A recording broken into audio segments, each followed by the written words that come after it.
Hey everyone, John here! And this is where you say, hey John, everyone here. Okay. There's a bunch of Switch 2 news that has happened over the last few days, and the first thing I want to start with is something that I've been worried about. I've been sweating and panicking and chomping at my fingernails thinking about this, and this just aired on Nintendo today. And it's about Gamechat, because every time they've shown Gamechat, it's always for people in big-ass windows. And I'm like, dude, what if I want to play in one big-ass window? What if I don't want to see all these floating little squares everywhere? Well, Nintendo today have shown us that you can have one big-ass window, if that's what you want. So in Gamechat, there's a bunch of settings. In fact, if we zoom in right here, you can see that there's a few settings here. There's screen layout, chat audio, camera video, screen sharing, and accessibility. We've seen a bit of accessibility before. We know there is going to be some text-to-speech, so you can use a USB keyboard and type, and that's going to be formatted into speech. And it can also transcribe what everyone's saying into text, which is quite good for those who just aren't very good at hearing. And it's also quite handy in general.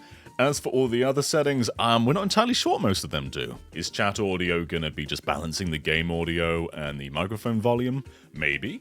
Will it allow us to change the microphone itself? Can we plug in a USB microphone or a 3.5mm microphone? Also maybe. We don't quite know. Camera video, is that going to be about the quality that you're streaming at? Will it allow you to use other USB-C cameras? We know that's a thing, so maybe that's going to be in there. And then screen sharing as well, is that also going to be resolution? A bunch of unknowns, but the main thing we do know is screen layout. So there is standard layout, which is what they've shown pretty much every time.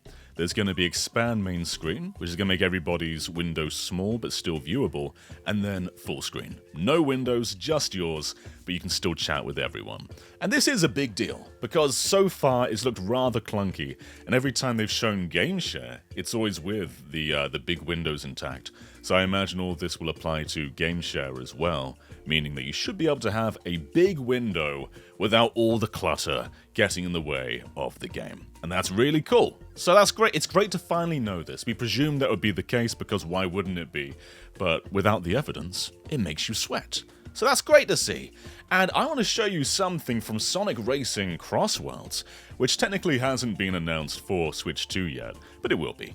And this is from the Japanese account. And they have shown Windmill Isle from Sonic Unleashed is a map in this game. One of the most, if not the most, iconic Sonic Unleashed levels. And it's pretty much one-to-one. They haven't really adapted it, they've just kind of put it in there. Although they have added a flight section, so it is a bit different, but this is still very much Windmill Isle, and it's also still very much Rad as Flip.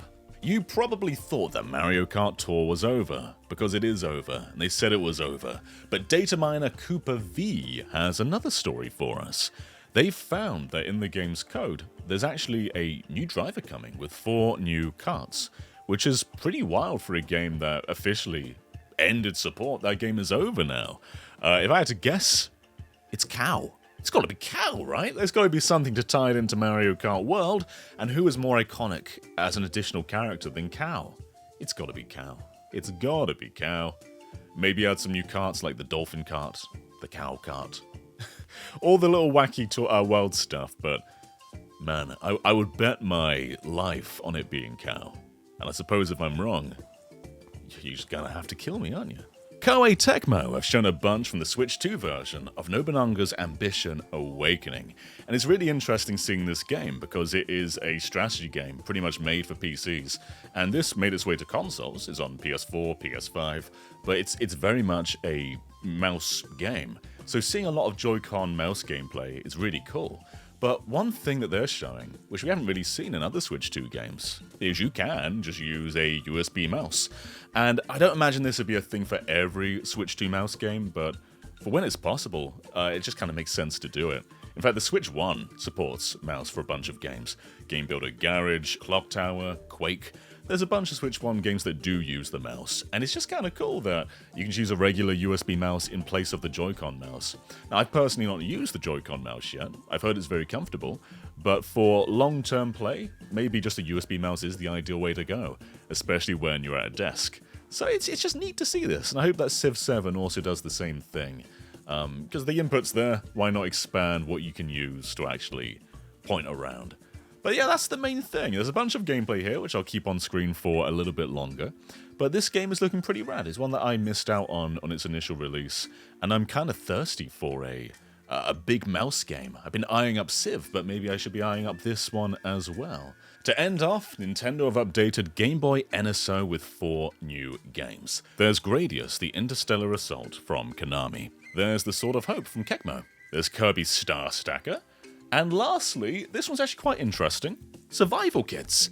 And you may know the name Survival Kids from the Switch 2 launch title of the exact same name.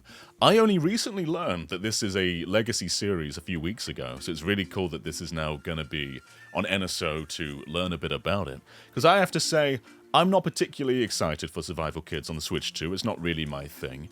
But looking at the vibes of this Game Boy game, I actually am interested in this. I think this is dripping in vibes. I really want to play this one. And this is out right now, so you can play it now. I'm going to play a bit tonight. And who knows, maybe I'll become a Survival Kids fanatic after exploring this one. But look at the box arts just side by side. One of them is dripping. The other one is dripping in a different way. Okay? But I'm pretty eager to try Survival Kids on the Game Boy now. This is also a series called Lost in Blue, which came to the DS as well. It's one that's completely skated by me. In fact, Survival Kids isn't even called Survival Kids in the UK. We call it Stranded Kids, but the Switch 2 game is not called Stranded Kids, it's called Survival Kids. It's a whole thing. It's a whole thing. It's Survival Kids, it's Stranded Kids, it's Lost in Blue. It's Survival Kids again. What can I tell you? Anyway, what did you like the most out of this big news drop? Let me know, and I will catch you all next time. We're like 2 weeks away from the launch now, by the way. We're so close. Catch you later, everyone. Bye-bye.